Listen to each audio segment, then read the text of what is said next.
बच्चों, इस वीडियो में हम लोग सॉल्व करेंगे एनसीईआरटी के एक्सरसाइज 9.5 का question number 11 for each of the differential equation given in question 1 to 12 sorry 1 से लगाए 12 तक हर क्वेश्चन में आपको दिया गया डिफरेंशियल इक्वेशन। डिफरेंशियल इक्वेशन का मतलब है ऐसा इक्वेशन जिसमें आपको डिफरेंशियल कोफिशिएंट दिखे, डी वाई दिखे, डी एक्स दिखे या D square Y, D X square, तो वो कहलाता है differential equation. Find the general solution. आपको जनरल सॉल्यूशन पता लगाना है। डिफरेंशियल इक्वेशन को सॉल्व करने का मतलब होता है डी वाई और डी एक्स को एलिमिनेट करना।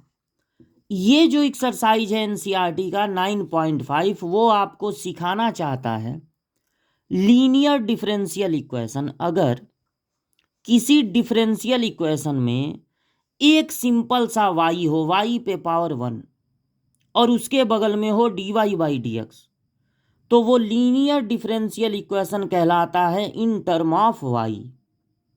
और अगर एक सिंपल सा एक्स हो, एक्स पे पावर 1, उसके बगल में D X by D Y हो, तो वो कहलाता है linear differential equation in X. अब जब लीनियर डिफरेंशियल इक्वेशन मिलता है तो हमको पता लगाना होता है इंटीग्रेटिंग फैक्टर, जिसके लिए फार्मूला एक है, वो याद करना पड़ेगा। जब इंटीग्रेटिंग फैक्टर पता चल जाए तो एक और फार्मूला है, वो लगा देने पर डिफरेंशियल इक्वेशन सॉल्व हो जाता है।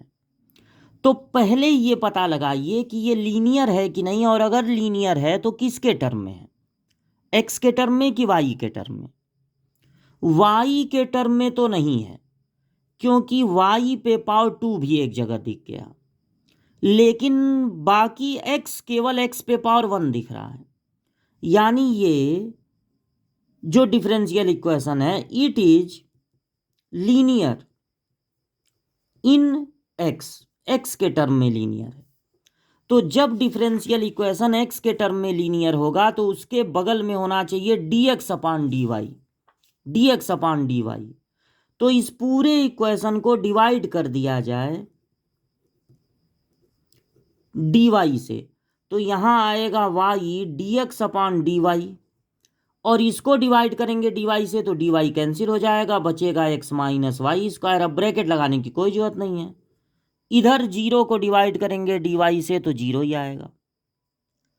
अब इसमें अभी दो कमियां हैं। पहली कमी कि D Y by D X का कोफिशियंट 1 होना चाहिए, तो एक बार फिर इसको डिवाइड कर दिया जाए वाई से, तो D X upon D Y, इसको वाई से डिवाइड करेंगे एक्स बाई वाई, और इसको वाई से डिवाइड करेंगे वाई, तो पहला कमी तो दूर हो गया, D Y by D X का कोफिशियंट 1 हो गया।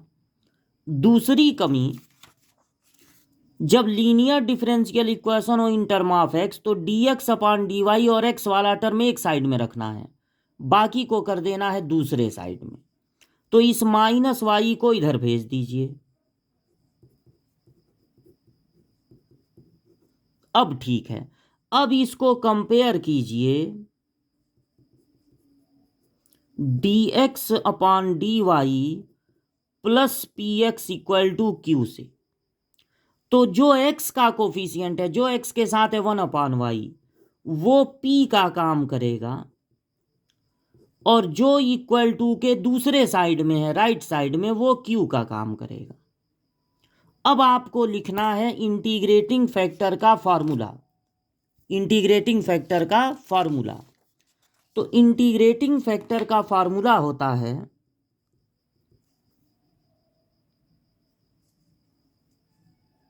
ई पे पावर इंटीग्रेशन करना है पी का with respect to Y, with respect to Y.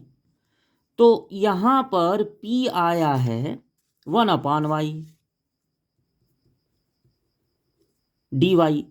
1 upon X का इंटीग्रेशन होता है लॉग एक्स, तो यहां पर हो जाएगा लॉग वाई, क्योंकि ये वाई के रिस्पेक्ट में है। लॉग का अगर कोई बेस ना हो इंटर में तो माना जाता है ई। लॉग का एक फार्मूला होता है कि लॉग अगर पावर के टर्म में है और log का बेस और पूरे का बेस सेम है, ये दोनों सेम है, तो ये पूरा हट जाएगा, सिर्फ बचेगा ये n। तो यहाँ पर यहाँ पर दोनों जगह इक्वल है, तो ये पूरा हट जाएगा, सिर्फ बचेगा y। अभी जब इंटीग्रेशन किए हैं तो c नहीं ऐड करेंगे, जब इसके बाद मेन फार्मूला लगेगा वहां इंटीग्रेशन होगा तब कांस्टेंट को ऐड करेंगे। जब इंटीग्रेटिंग फैक्टर मिल गया तो एक फार्मूला लिखना है, वो आप याद कर लेंगे, x into integrating factor equal to integration q into integrating factor dy। तो x ऐसे ही रहेगा, इंटीग्रेटिंग फैक्टर निकला है y और q की वैल्यू कितनी थी y, इंटीग्रेटिंग फैक्टर भी निकला है y, तो एक्स वाई इक्वल टू, अब y का मल्टीप्लाई हो गया y स्क्वायर, y स्क्वायर का इंटीग्रेशन होगा, पावर 1 बढ़ा देंगे उसी से डिवाइड, और अब सारा इंटीग्रेशन हो गया तो एक कांस्टेंट ऐड कर देंगे c। अगर आप चाहें तो ऐसे ही छोड़ दीजिए, चाहें तो 3 से पूरे इक्वेशन में मल्टीप्लाई कर सकते हैं, तब ये हो जाएगा 3c। c कांस्टेंट है, कांस्टेंट का 3 टाइम्स भी कांस्टेंट ही होगा, तो आप यहाँ पर कोई और कांस्टेंट 3c की जगह c1 लिख सकते हैं, या 3c पर भी छोड़ देंगे तो कोई दिक्कत नहीं। ये हो जाएगा जनरल सॉल्यूशन। ये सॉल्यूशन इसलिए है क्योंकि dy भी नहीं है इसमें और dx भी नहीं है, इंटीग्रेशन की मदद से dy dx को एलिमिनेट कर दिया गया। यही कहलाता है डिफरेंशियल इक्वेशन का सॉल्यूशन। जनरल सॉल्यूशन इसलिए है क्योंकि कांस्टेंट की वैल्यू नहीं निकाली गई है, कांस्टेंट को ऐसे ही छोड़ दिया गया है, तो इसको कहेंगे जनरल सॉल्यूशन। अगर कांस्टेंट की वैल्यू भी निकालते कि इस कांस्टेंट की वैल्यू कितनी होगी, 2 3 4 कितनी होगी, तब उसे कहते पर्टिकुलर सॉल्यूशन। तो यही आपका आंसर है।